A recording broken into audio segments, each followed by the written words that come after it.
Question है तो पहले पूछ लें पिछली क्लास से रिलेटेड, फिर हम आज का टॉपिक स्टार्ट करेंगे।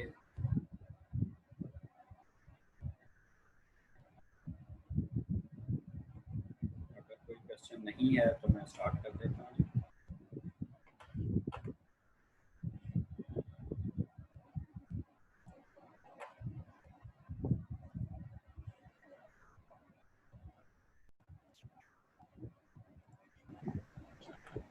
जी, हमने टेस्ट एडमिनिस्ट्रेशन स्टार्ट किया हुआ है।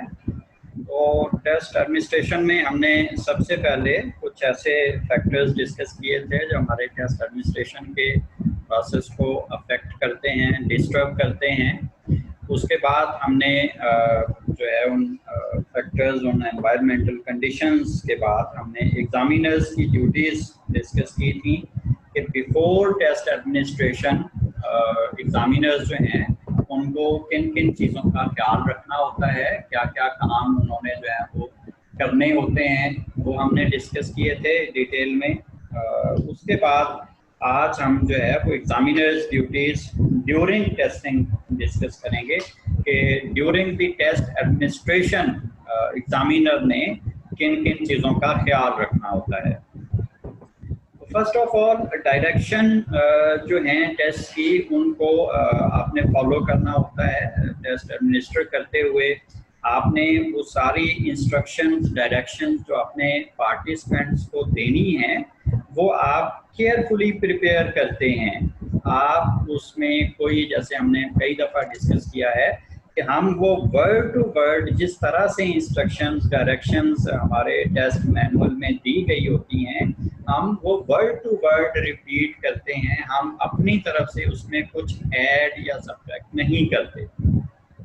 आप जितनी इंस्ट्रक्शंस हैं कि आपने पार्टिसिपेंट्स को जो आपने बताना है कि आपने टेस्ट को किस तरह से फिल करना है, किस तरह से आंसर्स देने हैं, क्या क्या आप कर सकते हैं, क्या नहीं कर सकते, वो सारी डायरेक्शंस आप स्लोली और क्लियरली बताते हैं।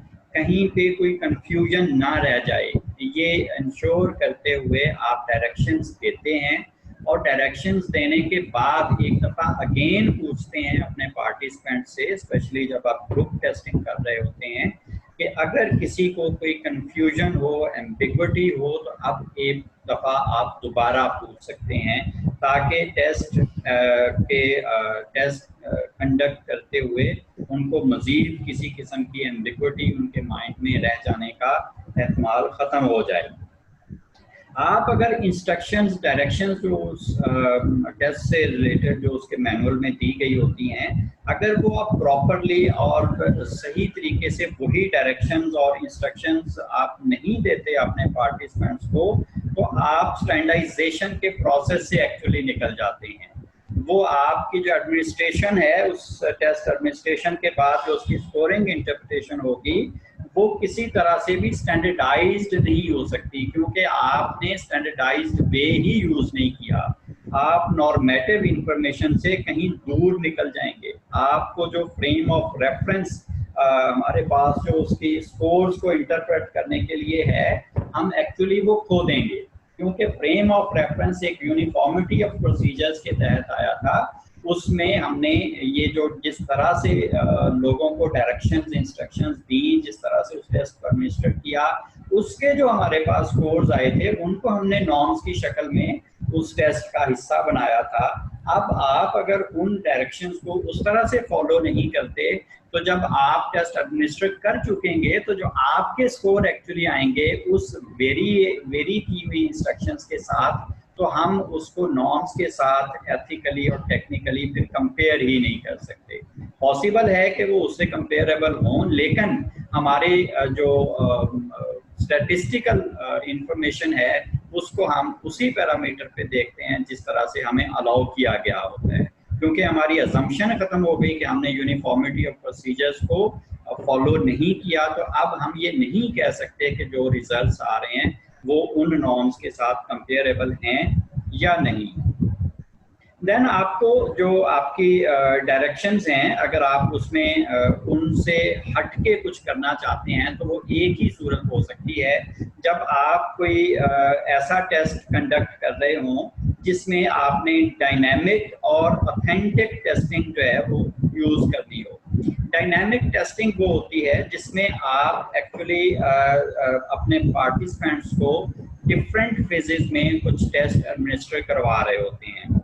हम समटाइम्स खुद भी अपने तौर पे भी इस तरह की लिमिट्स किसी पार्टिसिपेंट की स्पेशली अचीवमेंट टेस्टिंग में या एबिलिटी टेस्टिंग में मैयर करने के लिए खुद भी हम जो है वो लिमिट्स टेस्टिंग करना शुरू कर देते हैं कि कोई कितना परफॉर्म कर सकता है, जी इसकी लिमिट देख लें, इसको करने दें, अगर टाइम कंस्ट्रेंट है तो टाइम से भी आगे जाने दें, अगर उसमें कोई और हिंड्रेंस है, उसमें हमने कोई लिमिट्स रखी हुई हैं तो हम कहते हैं ये लिमिट्स भी छोड़ दें, ये 2 कैंडिडेट्स को एंड तक परफॉर्म करने दें, ये क्या करती है। तो जो अगर उसमें हम इस तरह से करते हैं अपनी मर्जी से तो वो जो है वो प्रैक्टिस अनएथिकल होती है, उसको फिर आप स्टेटिस्टिकली किसी एनालिसिस का हिस्सा नहीं बना सकते।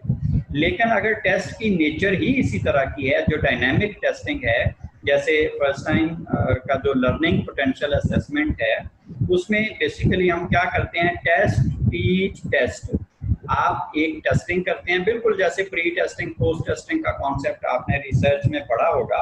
तो हम टेस्ट लेते हैं, असेस करते हैं, अपने रिजल्ट्स लेते हैं उन कैंडिडेट्स के, उसके बाद उनको कोई चीज़ लर्न करवाते हैं, कोई एक कॉन्सेप्ट लर्न करवाते हैं, किसी काम की प्रैक्टिस करवाते हैं, वो वर्बल नॉन वर्बल कोई भी एबिलिटी हो सकती है। प्रैक्टिस के बाद फिर हम रीटेस्टिंग करते हैं और चेक करते हैं कि इस किन किन कैंडिडेट्स ने उस लर्निंग से कितना बेनिफिट लिया, वो कितनी उनमें लर्निंग पोटेंशियल मौजूद है। एक स्पेसिफिक टाइम में अगर 40 लोगों को आप एक ही टास्क सिखा रहे हैं तो पोस्ट टेस्टिंग करने के बाद उसका इफेक्ट किस कैंडिडेट पे कितना आया। जाहिर है जिसने बहुत अच्छे से लर्न किया, पोस्ट टेस्टिंग में उसके रिजल्ट्स बहुत अच्छे आए, तो उस कैंडिडेट को आप ये कहेंगे कि इसमें learning potential as compare to others ज़्यादा है। तो किसी में लर्निंग पोटेंशियल चेक करने के लिए अगर हम टीच टेस्ट फॉर्मेट पे काम कर रहे हैं तो फिर क्या होगा कि आप उसमें लिमिट्स देख रहे हैं और वो डायनामिक हो जाएगा। वो डायनामिक जो है वो इस तरह से आप जब उनको टीच कर रहे हैं, जाहिर है वो टीचिंग उसमें आप समझा रहे हैं, बता रहे हैं, वो बिल्कुल सेट पैटर्न्स नहीं हो सकते, उसमें कोई वेरिएशन हो सकती हैं। लेकिन पोस्ट टेस्टिंग अगेन फिर स्टैंडर्डाइज होगी, उसमें आपकी जो इंस्ट्रक्शन पोस्ट टेस्टिंग के लिए हैं वो फिर आप दोबारा चेंज नहीं कर सकते। तो आपको जो टेस्ट डायरेक्शंस हैं अगर आप उनको फॉलो नहीं करते in true letter and spirit तो आपके जो रिजल्ट्स आते हैं हम ये अज्यूम नहीं कर सकते कि वो नॉर्म्स के साथ, नॉर्मेटिव डाटा के साथ उनको कंपेयर किया जा सकता है। नेक्स्ट, आपने during test administration, during the testing आपने अलर्ट रहना होता है, पर्टिकुलरली इन ग्रुप टेस्टिंग। आप अगर उस वक्त प्रेजेंट माइंडेड नहीं हैं तो आप बहुत सारी इंफॉर्मेशन लॉस कर सकते हैं, या कोई और इश्यूज जो उस वक्त ड्यूरिंग द टेस्टिंग हो रहे होते हैं, या सडनली कोई ऐसा इंसिडेंस हो जाता है जिसका इफेक्ट आपकी टेस्टिंग पे या उसके अल्टीमेटली उस एडमिनिस्ट्रेशन के बाद जो आप स्कोर्स लेंगे उस पे उसका इफेक्ट जो है वो नेगेटिव इफेक्ट मोस्ट प्रोबेबली आ सकता है। आप अगर टेस्ट के दौरान कोई आपके पास ऐसी फैसिलिटी नहीं है कि आप अगर किसी की कोई तबीयत ख़राब हो जाती है, कोई पार्टिसिपेंट जो है उसको मेडिकल हेल्प की ज़रूरत है, उसको किसी वजह से कोई प्रॉब्लम हो गई है, तो इस तरह के अरेंजमेंट्स हमने पहले से करके रखने होते हैं। बाज़ औक़ात वेदर, ऐसे एक्सट्रीम वेदर सिचुएशन में जो है वो किसी का फेंट हो जाना, किसी का जो है वो किसी का बीपी हाई हो जाना, शूट कर जाना, एंग्जाइटी की वजह से किसी के साथ कोई प्रॉब्लम हो जाना, तो हम उन पार्टिसिपेंट्स के जेस्चर्स, पोस्चर्स, उनके फिजिकल एक्सप्रेशन से भी इन चीज़ों को नोट करते हैं, और अगर किसी को किसी हेल्प की ज़रूरत है तो वो फ़ौरन से उसको जो है वो प्रोवाइड की जाती है। हम चीटिंग को कंट्रोल करने के लिए पर्टिकुलरली ग्रुप टेस्टिंग उस वक्त हमारा अलर्ट रहना बहुत ज़रूरी होता है।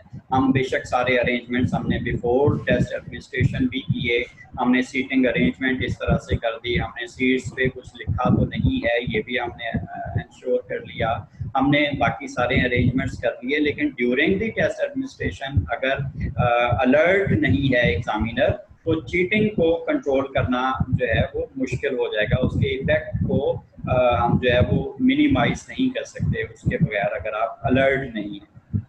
फिर आपको टेस्ट के दौरान, अगर वो उसमें टेस्ट के टाइम लिमिट्स हैं, जो टाइम लिमिटेड टेस्ट हैं, उसमें पीरियोडिकली आप टाइम को जो है वो अनाउंस करते हैं कि इतना टाइम रह गया है।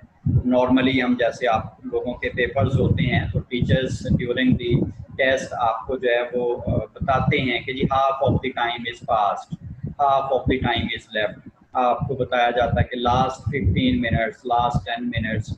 तो ये अगर फिजिबल हो, बोल के बताया जा सकता है तो आप वर्बली ये बता देते हैं।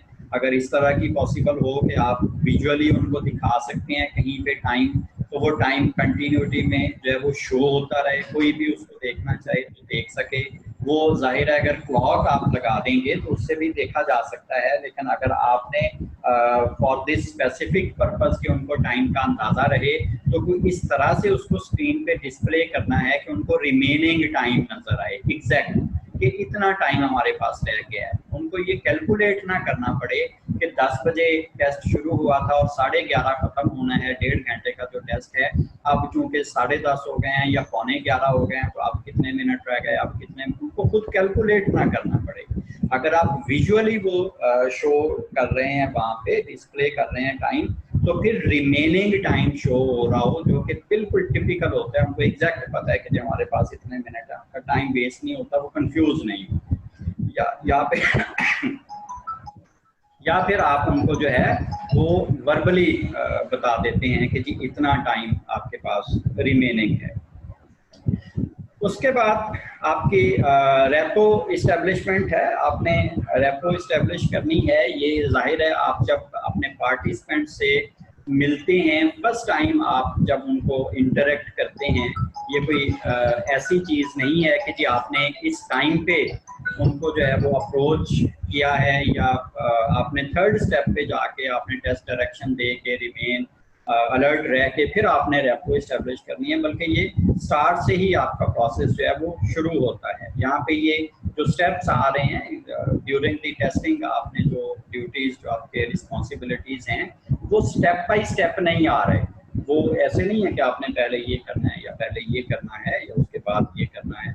तो आपकी जो एस्टेब्लिशमेंट ऑफ रेपो है उसमें आपने एग्जामिनीज के साथ इस तरह का हेल्दी रिलेशनशिप डेवलप करना है जिसमें वो आपके साथ कंफर्टेबल फील करें और वो ट्रू रिस्पॉन्सेज जो आपकी आपको रिक्वायर्ड हैं वो दे सकें।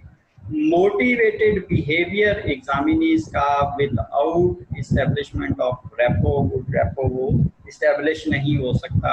आप उनकी मोटिवेशन जो है वो उसको बरकरार नहीं रख सकते, या इवन आप उसको स्टिमुलेट ही नहीं कर सकते अगर आपकी उनके साथ रेपो इस्टेब्लिश नहीं हुई। हम ये कहते हैं कि जी सिंपली अगर उनको स्माइलिंग फेस के साथ आप ग्रीट करते हैं, आप उनको वेलकम करते हैं, तो ये भी रेपो इस्टेब्लिशमेंट की इब्तिदा होती है। आप उनसे जो है वो इस तरह की फ्रेंडशिप जो कि प्रोफेशनल हो, सोशल रिलेशनशिप ना हो, बल्कि प्रोफेशनल रिलेशनशिप में रहते हुए इतना फ्रेंडली और इतने आप एनकरेजिंग होकर उनसे मिलते हैं, उनसे इंटरेक्ट करते हैं कि वो अपने आप को आपके साथ कंफर्टेबल फील करें।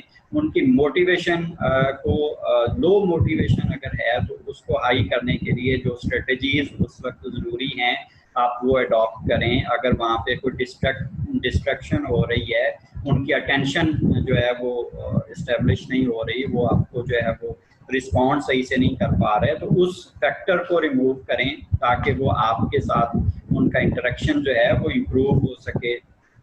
अगर वो स्ट्रेस्ड हैं तो पर्टिकुलरली एक तो ये कि आपने उनका स्ट्रेस लेवल इसलिए कम करना है कि ताकि आपके रिजल्ट्स जो हैं वो सही आ सकें। ड्यू टू स्ट्रेस उनकी अचीवमेंट या उनकी एबिलिटी टेस्ट में उनके स्कोर्स वेरी ना करें, तो आपने उनका स्ट्रेस भी रिलीज करना है इस पर्पज़ के लिए कि आपको स्कोर्स सही मिलें, ट्रू स्कोर्स मिल सकें। दूसरा इसलिए भी ज़रूरी है कि अगर आप उनका स्ट्रेस, उनकी एंजाइटी, उसको रिड्यूस करने में, उनको काम करने में कामयाब हो जाते हैं, तो उससे आपकी बहुत स्ट्रॉन्ग रेपो इस्टेब्लिश हो जाती है, उनका ट्रस्ट आप पे डेवलप हो जाता है कि ये जो एग्जामिनर है ये एक्चुअली हमारा वेल विशर है, हमारे लिए इतना फ्रेंडली है, इतना सपोर्टिव है कि मैं जो हर टेस्ट में हर जगह पे एंक्शस होता था, आज मैं एंक्शस नहीं हो रहा, या वो एंग्जाइटी इसने जो है वो रिड्यूस कर दी, ख़त्म कर दिया। वो बड़ा एक फ्रेंडली एटमॉस्फेयर में वो टेस्ट कंडक्ट भी होगा और उससे रेपो भी इस्टेब्लिश होगी। अगर हमारी टेस्टिंग है ही इसलिए कि हमने किसी का स्ट्रेस लेवल और उसका behaviour under the stress check करना है, तो फिर ये याद रखिएगा कि वहाँ पे हम स्ट्रेस और एंजाइटी को रिड्यूस नहीं करते। हम स्ट्रेस एंजाइटी वहाँ पे रिड्यूस करते हैं जहाँ हम समझते हैं कि इसका नेगेटिव इफेक्ट आ सकता है परफॉर्मेंस पे, तो हम इस फैक्टर को निकाल दें, उसके बाद हम चेक करें कि एक्चुअल एबिलिटी, एक्चुअल अचीवमेंट जो है वो किसी पार्टिसिपेंट की कितनी है। लेकिन अगर किसी सेटअप में हम अपने इंडिविजुअल पार्टिसिपेंट्स की टेस्टिंग ही इस वजह से कर रहे हैं सिर्फ ये देखने के लिए कि अंडर द स्ट्रेस उनका बिहेवियर कैसा है या उसकी अचीवमेंट कैसी है, फिर हम उस पर्टिकुलर सिचुएशन में एंजाइटी और स्ट्रेस को कभी भी रिड्यूस नहीं करते। आपको तो जो हम फाइनली कहते हैं, सर आपकी आवाज नहीं आ रही। आपका वो इंडिविजुअल टेस्टिंग हो या ग्रुप, किसको आवाज नहीं आ रही थी? सर आती है लेकिन ठहर ठहर के आती है, मतलब आपको ठहर ठहर के आ रही है? मैंने कहा ठहर ठहर के आती है आपकी आवाज। मैं बोलता ही ठहर ठहर के हूँ। नहीं मतलब 2 मिनट बोले फिर रुक गया, फिर बोले फिर रुक गए, मतलब इस तरह आ रही है। मेरे नेट के सिग्नल वैसे पूरे आ रहे हैं, आप अपनी कनेक्टिविटी इंटरनेट कनेक्शन चेक करें। सबको रुक रुक के आ रही है? ज़नैरा? सर मुझे ठीक आ रही है। ये मुझे पता है, ज़नैरा का इंटरनेट सिर्फ सही चलता है। आप लोग सस्ते वाला पैकेज लगवाते हैं तो उस पर फिर आवाज़ ऐसी आएगी। सर सस्ते वाला भी जहाँ पे रहते हैं वहाँ के इंटरनेट कनेक्शन भी तो देखना 4G है या नहीं, 3G 2G है बस। बच्चे किसी ऐसी जगह बैठा करें जहाँ पे सिग्नल पूरे आ रहे हों, मतलब किसी ऐसे रूम में जो बाहर की तरफ हो, विंडो खुली हो। कनेक्टिविटी के आजकल इश्यूज इसलिए भी ज़्यादा हैं कि इंटरनेट पे बर्डन बहुत ज़्यादा है। आप लोग थोड़ा सा खुली जगह पे बैठा करें, फिर सिग्नल पूरे आते हैं, फिर आवाज़ भी सही आएगी। सर क्लास में भी काफी लोग, क्लास के काफी बच्चे टेक्स्ट करके कह रहे हैं कि सर हमें आपकी बिल्कुल भी आवाज नहीं आ रही। ज़नैरा को आ रही है? सर मुझे भी आ रही सर है। मतलब सिर्फ एक को ही आ रही है, लोग कह रहे हैं कि नहीं आ रही है।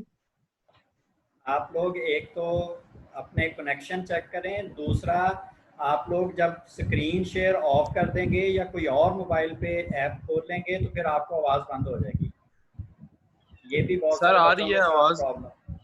जब आप स्क्रीन शेयर जो जी सर आवाज आ रही है, लेकिन ना अब इसमें ये हुआ है कि ये जो होम स्क्रीन है, अगर इससे आप कहीं बैक साइड पे कहीं और जाएं तो फिर आवाज खत्म हो जाती है।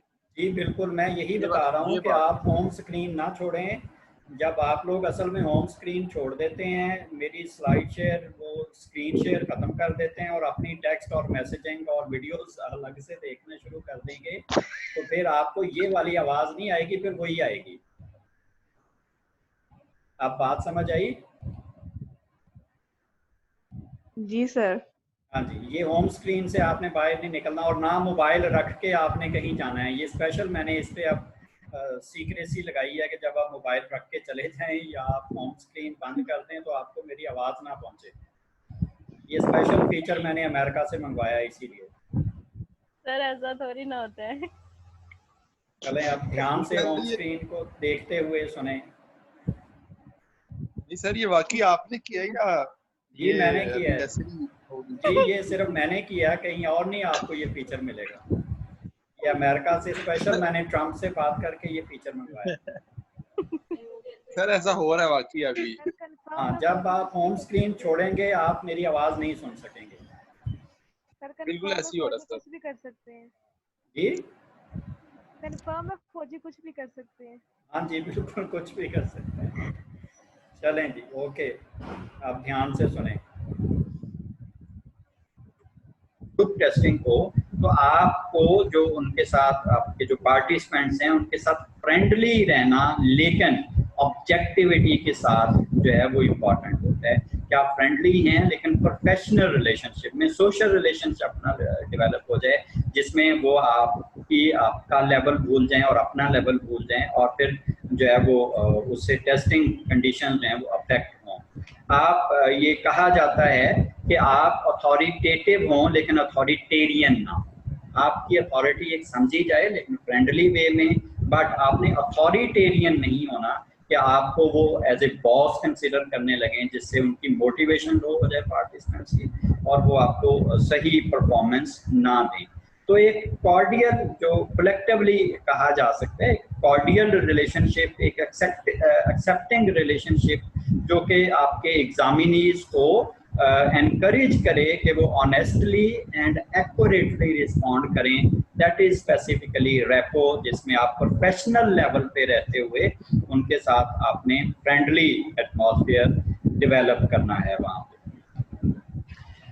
उसके बाद जी आपने जो some sort of special problems हो सकती हैं उसके लिए आपने जो है वो, जैसे हमने बात की कि आपने अलर्ट रहना है, उस हवाले से आपको समटाइम्स ये पता नहीं होता कि आपकी जो सैंपल है, आपका जो पार्टिसिपेंट्स आपके सामने आ रहे हैं सब क्या एक ही एबिलिटी लेवल के हैं, एक ही मेंटल लेवल के हैं, एक ही फिजिकल स्ट्रेंथ के साथ आ रहे हैं। हमें जनरल सी इंफॉर्मेशन ज़रूर होती है, लेकिन अगर हमें कोई स्पेसिफिक इंफॉर्मेशन पहले से हो कि किस तरह की पॉपुलेशन से हम डील कर रहे हैं, अगर कोई स्पेशली डिसएडवांटेज्ड पॉपुलेशन है तो फिर आप उनके लिए पहले से आपको बिफोर टेस्ट एडमिनिस्ट्रेशन को प्रेपरेशन करनी है। लेकिन अगर आपकी वो कोई ऐसी प्रॉब्लम्स, कोई ऐसा डिसएडवांटेज्ड 1% या कुछ परसेंट आपके पार्टिसिपेंट्स में आपको ऑन द स्पॉट पता चले हैं, तो आपको मेंटली उसके लिए भी पहले से प्रिपेयर्ड होना चाहिए कि उसको आप किस तरह से जो है वो टैकल करेंगे। कुछ जो आपके टेस्ट की नेचर ऐसी हो सकती है, जिस तरह से आपको पता है कि साइंस या मैथमेटिक्स के कुछ ऐसे जो सब्जेक्ट्स हैं या बहुत जो है वो मुश्किल सब्जेक्ट्स कंसिडर किए जा सकते हैं, उसमें स्पेसिफिकली स्ट्रेस और एंजाइटी टेंशन आपके पार्टिसिपेंट्स में रिलेटिवली ज़्यादा होगी as compare to other testing situations. तो अगर उन सब्जेक्ट्स की आप अचीवमेंट टेस्टिंग या एबिलिटी टेस्टिंग उनके हवाले से आप कर रहे हैं, उनकी अचीवमेंट टेस्टिंग परफॉर्मेंस उनकी चेक कर रहे हैं पार्टिसिपेंट्स की, तो उसको अगर वो आपको ऑन द स्पॉट वो बहुत ज़्यादा एंक्शियस नज़र आए तो उसको आपने कैसे काम करना है, उस एंग्जाइटी को कैसे रिड्यूस करना है, या आप उसके लिए तैयार हों और आपको ये ड्यूरिंग दी टेस्टिंग करना होता है, उनकी एंग्जाइटी फ़ौरन से ख़त्म करनी है। अगर आप बहुत छोटे बच्चों को डील कर रहे हैं, बहुत ही छोटे, जैसे हमने कई दफ़ा बात की है कि आप अगर प्री स्कूल बच्चों को जो है वो डील कर रहे हैं, या बहुत एजड लोगों को, वेरी ओल्ड पॉपुलेशन आपके सामने है, या मेंटली डिस्टर्ब्ड लोग आपके सामने हैं, मेंटली रिटार्टेड हैं, या किसी को कोई फिजिकल हैंडीकैप है, या कल्चरल डिसएडवांटेज्ड लोग हैं। कल्चरली डिसएडवांटेज्ड लोग अगर आप इस सिटी में, फैसलाबाद सिटी में असेसमेंट कर रहे हैं और उसमें कुछ ऐसे फार फ्लंग एरिया से कुछ लोग आए हैं जिनको लैंग्वेज का कोई प्रॉब्लम है, जिनको आपकी लैंग्वेज सही से समझ नहीं आती, जिनको एक्सेंट का कोई प्रॉब्लम है, जिनके बिहेवियर्स नॉर्म्स आपके साथ मैच, तो सारे बाकी पार्टिसिपेंट्स के साथ मैच नहीं करते, तो इन सारी सिचुएशंस में बहुत छोटे बच्चे, बहुत बूढ़े लोग, mentally retarded, physically handicapped, culturally disadvantaged, ये सारी पॉपुलेशन में हैं, इनके लिए पर्टिकुलरली ये प्रेफर किया जाता है कि इनको टेस्ट की डायरेक्शंस ओरली बताई जाएं, इनको बोल के सारा कुछ बताया जाए कि आपने क्या करना है और कैसे करना है, रादर देन कि आप उनको प्रिंटेड फॉर्म में दें। तो अगर उनमें पर्टिकुलरली वो लैंग्वेज जो कि उन सब को नहीं आती, अगर आप इंग्लिश में दे रहे हैं और सारे पढ़े लिखे नहीं हैं, या आप उर्दू में दे रहे हैं और कुछ एरियाज़ के लोग ऐसे हैं जो उर्दू में इतने उनकी महारत नहीं है, वो अपनी मदर टंग ही वहाँ पे बोलते हैं या वो लिखते हैं, तो हम फिर कोशिश करते हैं कि हम अगर वो लोग आपके पास आए हैं और आपकी बातचीत आम बातों में वो आपकी बात समझ रहे हैं, तो इसका मतलब वो बात समझ सकते हैं, बोल नहीं, आप लिखा हुआ नहीं पढ़ सकते, तो आपके जो टेस्ट हैं जाहिर है वो भी फिर इस नेचर के होंगे कि उसमें लैंग्वेज का इफेक्ट इतना ना आ रहा हो। तो इंस्ट्रक्शंस भी हम फिर कोशिश करते हैं कि उनको बोल के बताई जाएं, उनको ये इंश्योर किया जाए कि उन सबको समझ आ गई है। उन लोगों के साथ पर्टिकुलरली आपने वार्म, ऑब्जेक्टिव और फ्लेक्सिबल रवैया रखना होता है। जो छोटे बच्चे हैं, बहुत बूढ़े हैं, आपके जो डिसएडवांटेज पॉपुलेशन है, उनके साथ हमने फ्लेक्सिबल भी रहना। फ्लेक्सिबिलिटी किस हद तक हो सकती है ये हमने नॉर्मल अपने पार्टिसिपेंट्स के साथ भी रखनी होती है। इसके बाद हम फ्लेक्सिबिलिटी को इन डिटेल डिस्कस करेंगे। तो इन पार्टिसिपेंट्स के साथ स्पेशली फ्लेक्सिबिलिटी की रेंज थोड़ी सी ज़्यादा होती है। आप उनके लिए वार्म जो है वो बिहेवियर शो करते हैं, अलर्ट रहते हैं। उनको जिस किस्म की ज़रूरत, कोई प्रॉब्लम यकदम हो जाती है, उसको आप जो है वो कैटर करने के लिए तैयार होते हैं और उसको ऑन द स्पॉट उनके इश्यूज़ को रिजॉल्व करते हैं।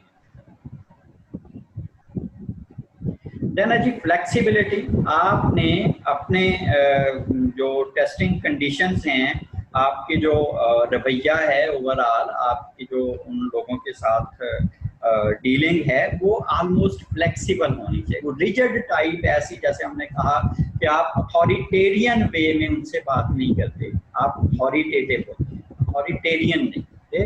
तो आप उन लोगों के, अपने पार्टिसिपेंट्स के साथ जो रिलेशनशिप रखेंगे, प्रेफर किया जाता है कि आप फ्लेक्सिबल रिलेशनशिप रखें। उस फ्लेक्सिबिलिटी की रेंज जरूर होनी चाहिए। कौन कौन सी चीज़ें फ्लेक्सिबिलिटी का पार्ट हो सकती हैं प्रोफेशनली, वो हम यहाँ पे आपको स्क्रीन पे नज़र भी आ रही हैं और हम डिस्कस करते हैं। लेकिन एक चीज़ हमने हमेशा ज़हन में रखनी है कि आप अगर बहुत ज़्यादा फ्लेक्सिबल हो जाते हैं, प्रोफेशनल लिमिट्स को क्रॉस कर जाते हैं और आप बिल्कुल उनको फ्री हैंड दे देते हैं अपने पार्टिसिपेंट्स को कि वो जिस तरह से भी करना चाहें वो कर सकते हैं, तो आप टेस्ट नॉर्म्स आपके लिए फिर यूजलेस हो जाएंगे। क्योंकि इंटरप्रिटेशन उसकी बेसिस पे, उस एडमिनिस्ट्रेशन की बेसिस पे जो आएगी, वो यूनिफॉर्मिटी ऑफ प्रोसीजर्स के, वो उस स्टैंडर्डाइजेशन के क्राइटेरियन पे पूरी नहीं उतर रही होती। क्योंकि आपने उनको जैसे वो करना चाह रहे थे उनको करने दिया, बहुत ज़्यादा फ्री हैंड दे दिया। तो हम हैंडीकैप्ड जो इंडिविजुअल्स हैं उनके लिए तो हम बहुत ज़्यादा फ्लेक्सिबल हो जाते हैं। आम पार्टिसिपेंट्स के लिए हम बिल्कुल प्रोफेशनल रहते हुए किसी लिमिट को कभी क्रॉस नहीं करते। अब उनकी जो नॉर्मली फ्लेक्सिबल होना चाहिए कि वो किस तरह से हमने होना है अपने पार्टिसिपेंट्स के साथ during the test administration. First of all, आप एक सफिशिएंट टाइम, एम्पल टाइम उनको दें, अपने पार्टिसिपेंट्स को, एग्जामिनीज को, वो टेस्ट कंप्लीट करने के लिए। अगर वो टेस्ट टाइम लिमिटेड नहीं है, अगेन ये हम जो एम्पल टाइम प्रोवाइड करने की बात करते हैं कि वो कोई एग्जामिनी अगर 2 घंटे बैठ के टेस्ट कंडक्ट करना चाहता है, टेस्ट देना चाहता है, तो हम उसको जो है वो फ्री टाइम देते हैं, हम उसको डिस्टर्ब नहीं करते। हम उसको ये नहीं कहते कि जी बाकी लोग जो है वो चले गए हैं तो आप क्यों बैठे हुए हैं। लेकिन अगर वो टेस्ट टाइम लिमिटेड है तो फिर उसी टाइम के अंदर आपने वो, अगर सबने अभी 40-50 पार्टिसिपेंट्स आपके पास बैठे हुए और टाइम खत्म हो गया, अभी तक किसी ने भी टेस्ट वापस नहीं किया, तो अब आप ये नहीं कहेंगे कि चूंकि सबने अभी नहीं किया, कोई भी आप ये तक जो है वो कंप्लीट नहीं कर सका, तो इनको 10 मिनट और दे देंगे। तो आप सबसे वो मटेरियल जो है वो कलेक्ट बैक कर लेंगे, उसमें फिर मजीद फ्लेक्सिबिलिटी कोई नहीं हो सकती। लेकिन अगर एक टाइम जो 2 घंटे का है उसमें ऑलमोस्ट 1 घंटे बाद वो आउट ऑफ 39 लोग जो है वो 1 घंटे में वो एग्जाम दे के चले गए हैं और 1 घंटा मजीद रहता है और एक ही पार्टिसिपेंट बैठा हुआ है, तो फिर हम उसको ये नहीं कहेंगे कि अगर बाकी कर सकते हैं तो आपने क्यों नहीं अभी तक किया, आप भी जल्दी इसको खत्म करें या जो है वो इतनी देर में खत्म करें। आप उसको पूरा वो 1 घंटा जो उसके पास है उसको आप पुरस्कून तरीके से वो काम करने देंगे। और अगर टाइम लिमिट है ही नहीं किसी टेस्ट में, तो फिर आप किसी को भी किसी स्टेज पे भी नहीं कहेंगे कि आप इसको खत्म करें। आप उन पार्टिसिपेंट्स को, अपने एग्जामिनीज को सफिशिएंट टाइम प्रोवाइड करते हैं प्रैक्टिस के लिए कि वो जो है वो उस टेस्ट को समझ सकें।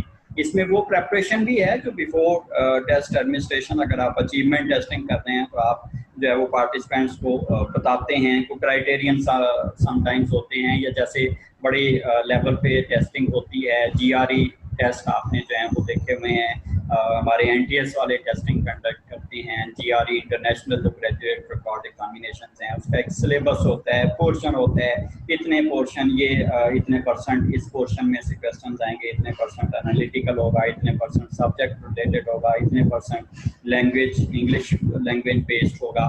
तो उसका जो है वो एक रेंज भी बता दी जाती है नॉर्मली कि इस तरह की चीज़ें उसमें शामिल होंगी। तो एक टाइम जो है वो खुद से आप डिसाइड कर सकते हैं कि मैंने कब अपीयर होना है। अब जो आपके पार्टिसिपेंट्स हैं, जब आपके सामने वो आ गए, तो आपके कुछ टेस्ट हम अचीवमेंट टेस्ट में, एबिलिटी टेस्ट में नॉर्मली एग्जाम्पल आइटम्स ज़रूर होती हैं। टेस्ट को आपने आइटम्स को किस तरह से रिस्पॉन्ड करना है उसकी प्रैक्टिस के लिए 1-2 आइटम्स स्टार्ट में एग्जाम्पल के तौर पे दी जाती हैं और उनको बताया जाता है कि इस तरह से अगर ये पूछा गया है, ये जवाब है, इसका ये रैशनल है, इस तरह से आपने बाकी टेस्ट को अटेम्प्ट करना है। तो उस खास मौके पे उनको खास तौर पे सफिशिएंट टाइम जो है वो प्रोवाइड किया जाए कि वो उसकी प्रैक्टिस कर लें, एग्जाम्पल्स को अच्छी तरह से समझ लें, और जब सारे पार्टिसिपेंट्स कहें कि यस अब हम जो है वो इसको कर सकते हैं, तो आप उसको कंडक्ट करते हैं, उसको उन लोगों को जो है वो नेक्स्ट टेस्ट अलाउ करते हैं कि वो स्टार्ट कर दें। देन आपकी जो टेस्टिंग पीरियड्स हैं वो हम कोशिश करते हैं कि वो रिलेटिवली शॉर्ट हों। अगर उसमें टेस्ट टाइम लिमिट कोई ऐसी नहीं है तो आप उन लोगों को आप रिलेटिवली शॉर्ट टेस्टिंग पीरियड्स जो है वो दें। आप एक टेस्ट जिसपे 2 घंटे लगते हैं, बजाय इसके कि पूरे 2 घंटे आप उनको जो है वो उस टेस्ट को करने के लिए बिठाए रखें। अगर उसमें कोई ऐसी उस टेस्ट की मैनुअल में, उसकी इंस्ट्रक्शन में कोई ऐसी रिस्ट्रिक्शन नहीं है तो आप उसके दरमियान में गैप्स रख लें, छोटे छोटे पीरियड्स। स्पेशली जैसे हम बच्चों के लिए और बड़ों के लिए बात करते हैं कि आप उनको जो है वो थोड़े थोड़े गैप के साथ उनको ब्रेक दरमियान में जो है वो प्रोवाइड कर दी जाए। और पर्टिकुलरली इस तनाजुर में आपने उनकी फटीग और एंग्जाइटी को जो है वो लाजमी कंसीडर करना होता है कि अगर कोई बहुत ज़्यादा थक गया है, वो एंशियस नज़र आ रहा है कोई पार्टिसिपेंट, तो उसको रिलैक्स करने के लिए, उसकी एंग्जाइटी दूर करने के लिए जो जो उस वक्त रेमेडीज हो सकती हैं, रेमेडियल मेजर्स हो सकते हैं, वो आपने फॉलो करने होते हैं। देन आपको उनकी जो ऑडिटरी या विजुअल डिफेक्ट्स हो सकते हैं, या उससे हटके अगर कोई और सेंसरी या परसेप्चुअल मोटर डिफेक्ट्स हैं किसी पार्टिसिपेंट के, किसी को देखने में, सुनने में कोई प्रॉब्लम है और आपने वहीं पे आइडेंटिफाई की, या उसने उस पार्टिसिपेंट ने खुद से आपको बताया, तो उस को जो है वो आपने जिस तरह की एड चाहिए वो आपने फिर प्रोवाइड करनी है। टेस्ट स्टैंडर्डाइजेशन को सामने रखते हुए कोई ऐसी चीज़ आपने प्रोवाइड नहीं करनी जो कि आपके स्टैंडर्डाइजेशन के प्रोसेस को अफेक्ट कर रही हो। तो उस लिमिट का ख्याल करते हुए आपने उसको ऑडिटरी उसको अगर आपकी बात सुनाई नहीं दी थी तो आप उसके पास जाके ऊंची आवाज़ में वो इंस्ट्रक्शंस दोबारा बता दें। अगर आप कोई चीज़, आपका कोई टेस्ट ऐसा है जिसमें आप स्क्रीन पे कुछ डिस्प्ले कर रहे हैं और वो किसी एक पार्टिसिपेंट को बहुत क्लियर नज़र नहीं आ रहा, उसकी नज़र कमज़ोर है, तो आपको आप उस तरह से मौका आप उसको फराहम करेंगे कि वो उठ के आगे आ जाए, स्क्रीन के पास आ जाए और वो किसी तरह से उसको जो है वो उसको नज़र आ जाए, वो उसके लिए प्रॉब्लम ना क्रिएट करे। तो हम उसको ऑडिटरी, विजुअल या इससे हटके अगर कोई और कोई प्रॉब्लम है, सेंसरी प्रॉब्लम है, जिस तरह से हम उसको एड जो है वो प्रोवाइड कर सकते हैं वो हम उसको प्रोवाइड करते हैं। आपने एनकरेज उनको जो है वो इस हवाले से लाजमी करना है कि आपके जो एग्जामिनीज हैं वो जो आपके पास इतना टाइम उन्होंने जो है वो गुजारना है, उनके साथ आपका जो हेल्दी रिलेशनशिप रेपो इस्टेब्लिश हुई है वो इसी बेस पे हुई है कि आपने जो है वो उनको ऐसा वार्म रिलेशनशिप, वार्म वेलकम उनको किया। तब through out the testing process आप उनको एनकरेज करते रहें, पॉजिटिव रीइंफोर्समेंट, उसमें जो है वो सिंपल वर्ड्स भी हो सकते हैं, words of appreciation, very good, you are going well, इस तरह के वर्ड्स जो हैं वो हो सकते हैं, आप वो बोल सकते हैं, और वो स्पेसिफिक कोई ऐसे नहीं किसी एक स्पेसिफिक पार्टिसिपेंट के लिए नहीं होने चाहिए, बल्कि सब के लिए होने चाहिए। तो अगर थक गया है खासतौर पर पार्टिसिपेंट तो उसके लिए आप जो है उसको रिलैक्स करने के लिए कंटिन्यूस एनकरेजमेंट की ज़रूरत जो है वो समटाइम्स हो सकती है। अगर हम उसका पर्टिकुलरली फटीग नहीं चेक कर रहे, समटाइम्स अगर हम फटीग का ही टेस्ट कर रहे हैं और अंडर दिस टेस्ट, जैसे मैंने पहले बात की थी, हमने टेस्ट ही अंडर दिस टेस्ट बिहेवियर करना है, तो फिर स्ट्रेस रिलीज नहीं करेंगे, फिर एनकरेज नहीं करेंगे। नॉर्मल सिचुएशंस में ये बात जो है वो आपने उसको जो है वो फॉलो करना है। और एट द एंड आप जो है वो लास्ट जो चीज़ आपने फ्लेक्सिबिलिटी की ज़हन में रखनी होती है वो ये कि आपने अपने पार्टिसिपेंट्स को, अपने एग्जामिनीज को आपने फोर्स नहीं करना, कभी भी आपने उनको फोर्स नहीं करना।